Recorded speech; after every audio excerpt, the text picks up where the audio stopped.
Assalamualaikum warahmatullahi wabarakatuh. Selamat berjumpa. Kali ini kita bincang tentang bagaimana menentukan tajuk penyelidikan kualitatif. Bagaimana memulakan kajian? Ini satu persoalan.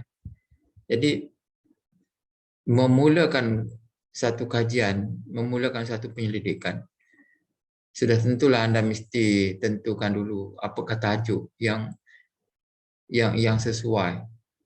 Okey. Namun tajuk yang tepat pada peringkat awal penyediaan proposal sukar untuk kita tentukan, dan inilah masalah yang sering dihadapi oleh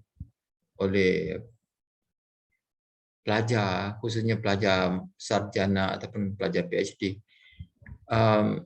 Mereka mencuba untuk menentukan tajuk pada peringkat permulaan, dan bagi mereka tajuk yang mereka dapati ataupun buat tu mesti tajuk yang betul, yang tepat, yang sudah boleh diterima hingga akhir penyelidikan. Itu adalah satu pandangan yang kurang tepat, sebab tajuk dia boleh berubah, dari awal sampai akhir. Kemungkinan besar akan berubah. Dia bergantung kepada bacaan, bergantung kepada data yang diperolehi, bergantung kepada rumusan yang kita buat dan sebagainya. Okey. Jadi pada peringkat awal ni, eloklah kita lebih tumpukan kepada skop kajian yang lebih umum. Dan setelah itu setelah anda membuat bacaan daripada jurnal-jurnal, daripada tesis-tesis yang sudah dilaksanakan, yang sudah disediakan oleh pengkaji sebelumnya, dari situ akan dapat gambaran yang lebih jelas tentang apakah tajuk yang akan anda buat nanti, ya. Okey, jadi apakah prasyarat untuk memulakan kajian ni secara umum?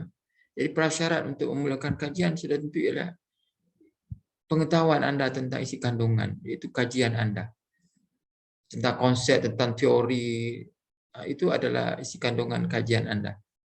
Dan satu lagi ialah tentang penyelidikan, iaitu metodologi.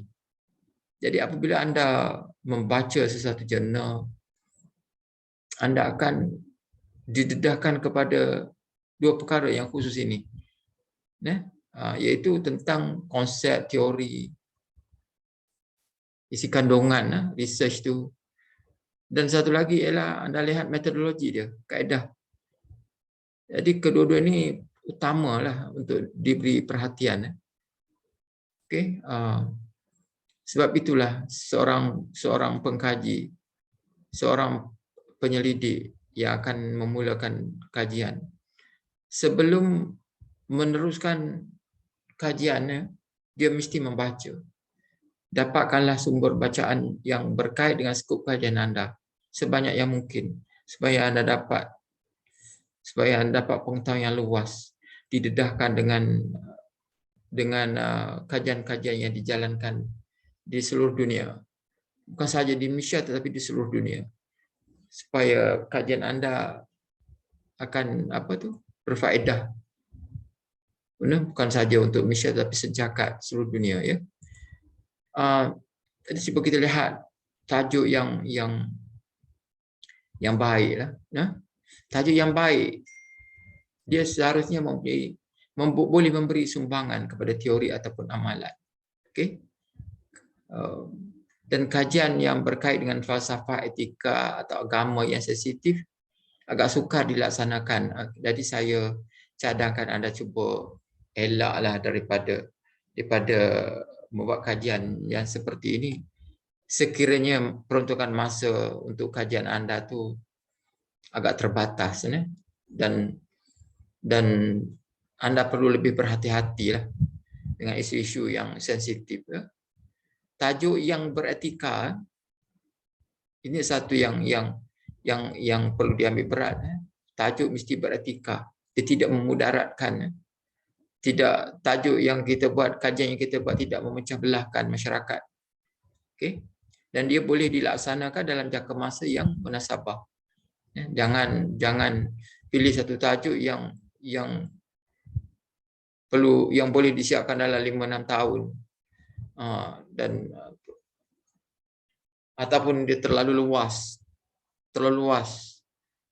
Mungkin sukar bagi anda untuk laksanakan sekiranya terlalu luas atau umum. Okey. Dan satu kajian yang tajuk yang baik adalah tajuk yang berkepentingan semasa. Sekarang contohnya sekarang adalah lebih kepada pembelajaran atas talian ataupun pembelajaran di rumah. Itu adalah isu semasa yang amat menarik untuk diberi penekanan. Dan seterusnya ialah tajuk yang menimbulkan persoalan kepada pengkaji. Kita sering memikirkan tajuk itu. Tetapi kalau kita memikirkan sesuatu tajuk dan apabila kita buat rujukan, bahannya tidak ada. Tisi-tisi yang sudah dibuat sebelum ini, artikel, jurnal, tidak ada yang berkaitan. Itu agak sukar untuk pengkaji yang baru berkecimpung dalam kajian untuk melaksanakan. Okey. Dan dia juga mengambil masa. Jadi kalau anda tidak mempunyai masa yang cukup, cubalah elak daripada kajian yang seperti itu, ya. Okey. Tapi pilihlah tajuk yang anda minat dan anda mudah untuk dapat sumber-sumber rujukan yang berkaitan. Itu sekiranya masa anda agak terbatas. Okey. Tajuk yang berkepentingan, kepentingan negara, institusi pendidikan, berkepentingan dunia, itu perlu diberi perhatian. Okey. Jadi untuk itulah buatlah bacaan terhadap perkara-perkara artikel, jurnal, okey, yang berkaitan dengan isu semasa yang anda minati. Okey, carilah jurnal. Bukan sahaja jurnal di dalam negara, tetapi juga jurnal atau artikel daripada luar negara. Carilah yang terbaru. Mungkin lebih baik yang 5 tahun yang ke belakang. Okey. Itu adalah lebih baiklah jurnal yang terbaru. Okey. Namun dari segi dalam konteks teori, mungkin dalam konteks teori macam teori-teori yang terkenal, itu sudah tentulah daripada sumber yang lama lah. Okey. Vygotsky, ya, contohnya. Itu lama lah. Okey, sumbernya lama. Namun kajian-kajian yang terbaru berkait dengan sesuatu teori, anda akan perolehi daripada jurnal-jurnal yang terbaru. Okey. Dan jangan lupalah buatlah penyelidikan ataupun bacalah sumber-sumber literatur daripada jurnal-jurnal kajian-kajian peringkat sarjana dan PhD yang berkaitan dengan skop kajian yang anda minati. Okey. Jadi isu terkini amat pentinglah. Apakah isu yang hangat diperbincangkan sekarang? Okey. Mengapa dia menjadi satu isu? Bolehkah perkara yang berkaitan dengan isu itu dikaji? Apakah masalahnya sebenarnya? Itu perlu difikirkan, dan soal boleh dikaji ataupun tidak, sekiranya dalami, anda baca literatur. Okey. Bila semakin meningkat kefahaman anda terhadap kajian anda, pada masa itulah anda akan dapat mempertimbangkan sama ada sesuatu yang anda minati itu boleh dikaji ataupun tidak. Dan sekiranya tidak dapat dikaji, bagaimana penyesuaian yang perlu dilakukan agar dia boleh dilaksanakan atau sebagainya. Dari itu anda akan dapat sekiranya anda mendalaminya melalui bacaan-bacaan, cari kajian-kajian yang berkait dengan bidang tersebut. Okey. Jadi penyataan tajuk yang baik, dia jelas, berfokus. Okey. Dia meliputi konsep ataupun konsep-konsep utama yang ingin dikaji. Contoh kegemaran berfikir aras tinggi. Contoh lagi penyelesaian masalah. Okey. Contoh lagi pembelajaran atas talian. Itu adalah konsep-konsep yang utama yang boleh diberi fokus untuk penyelidikan. Jadi biasanya untuk mudah dan tajuk itu satu atau dua konsep utama adalah lebih biasa lah, lebih mudah untuk dikendalikan. Sekiranya anda banyak sangat anda menyukarkan anda lah, terutamanya sekiranya kajian anda tu mempunyai had masa yang agak terbatas. Okey, jadi sekiranya anda nak ingin kaji tentang penyelesaian masalah, elok penyelesaian masalah lah. Nah, kalau anda gabung dengan konsep penyelesaian masalah dan tajuk lain, konsep lain lagi, menyukarkan anda lah untuk laksanakan. Okey. Dan dalam tajuk itu masukkan juga sasaran populasi atau peserta kajian supaya dia lebih jelas. Ini contohnya kaedah pengajaran sains tingkatan 3 dalam pengajaran secara atas talian. Ini adalah satu contoh tajuk, iaitu kaedah pengajaran sains dan sasarannya adalah pelajar tingkatan 3 lah. Okey. Okey, dan kaedahnya ialah kaedah secara atas talian. Okey. Masalah pembelajaran biologi dalam kalangan pelajar tingkatan 4. Pelaksanaan kebat, memfokus kepada kebat, konsep kebat. Okey.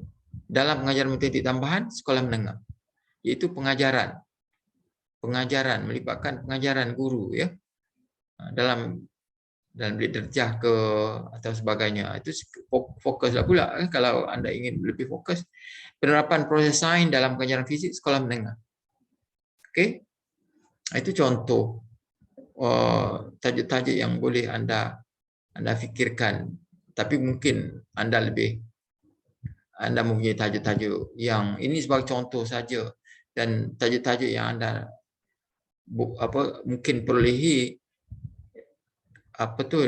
yang satu tajuk yang lebih menarik lah akan anda perolehi sekiranya anda banyak membaca lah jurnal-jurnal dan sebagainya.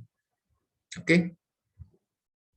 Ini adalah untuk perbincangan.